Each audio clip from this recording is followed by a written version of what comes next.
3 araw matapos pumanaw ni Mary Ann, hindi pa rin nakukuha ni na Cynthia ang kanyang mga labi.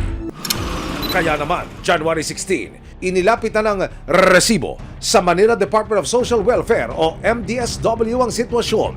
Napagdesisyonan ng MDSW na puntahan na ang punerarya kasama ang ilang pulis ng Manila Police Station 12.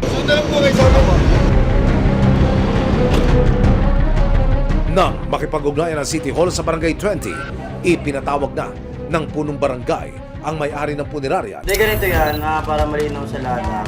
Kami kasi yung inatasan ng GAT regarding sa mga safekeeping.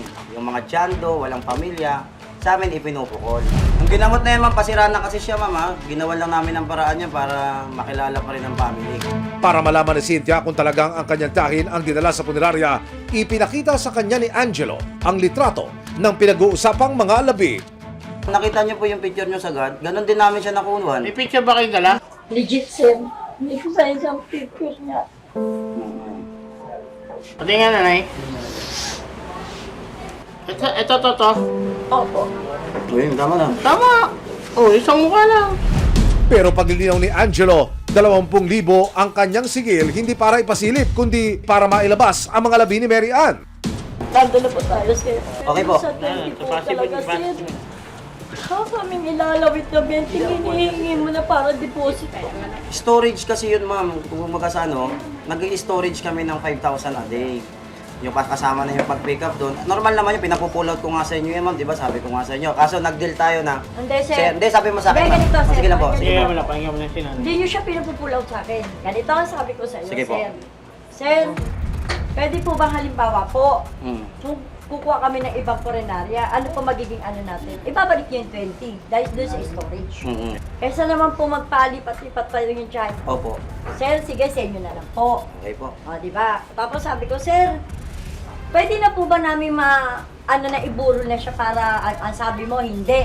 Hanggat hindi mo na binabayaran yung benefit. Ayun kasi yung tinatawag namin ng rules and regulation na kailangan namin ng Oo, tao. ito, nandun na mga po tayo, Opo. sir. Nakikusap kami sa'yo, sir. Sir, pwede po ba na iburo na namin muna to at habang nakaburol, maghuhulog-hulog kami dun sa sinasabi mong 20. The rest pa dun sa sinasabi serbisyo, sir. Yun ang paliwanag. Hindi po siya pumapayag. Dahil uminit na ang diskusyon sa pagitan ni na Cynthia at may-ari ng punerarya, na magitan na ang social worker ng MDSW. Magkano po ba yung kailangan niya kasi indigent po siya? Ano po expectation yung Pag-station namin yung kahit makapag-down lang sana ng 10. Sa huli, nagkasundo na ang dalawang panig sa halagang 5,000 piso. Okay na yan. Natanggap pa yun. Okay na yan. Ngayon po ay makakausap natin sa linya ang OIC ng MDSW, District Welfare Office 1. Sa kanila po natin inilapit ang problema ng pamilya ni na Cynthia. Sir Angelo, magandang hapon po. Ano po ang magiging aksyon ng inyong tanggapan tungkol po rito sa ginang na hindi raw makuha ng kanyang mga mahal sa buhay? Agad naman pong kumilos ang Manila Department of Social Welfare sa pagbibigay ng assistant kay Nanay Cynthia. Pagsama po sa kanya sa pag-identify ng kanyang kamag-anak po na nakipag-coordinate po sa mga kinaukulang ahensya upang masiguro at maayos at ligtas po ang proseso po nito. Maaasahan po kaya, Sir Angelo, ng mga naulila ang maayos yung disenteng pagburol at paglagak kay Nanay Mary Ann, sir? Kinakailangan po natin na mabigyan po talaga ng suporta na mabilis at maayos po ang proseso, lalo na po ito po ay kanilang kamag-anak at tuloy-tuloy naman po ang koordinasyon po natin sa ating mga ahensya, lalo na po doon sa pagproproseso po ng kaayusan po doon po sa pagbigay ng magandang libingan po sa kanyang naulila po kay Nanay Cynthia po. Maraming salamat po sa inyong serbisyo. Maraming salamat din po sa inyong oras, sir.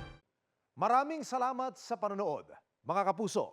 Para masundan ang mga reklamong nasolusyonan ng resibo, mag-subscribe lamang sa GMA Public Affairs YouTube channel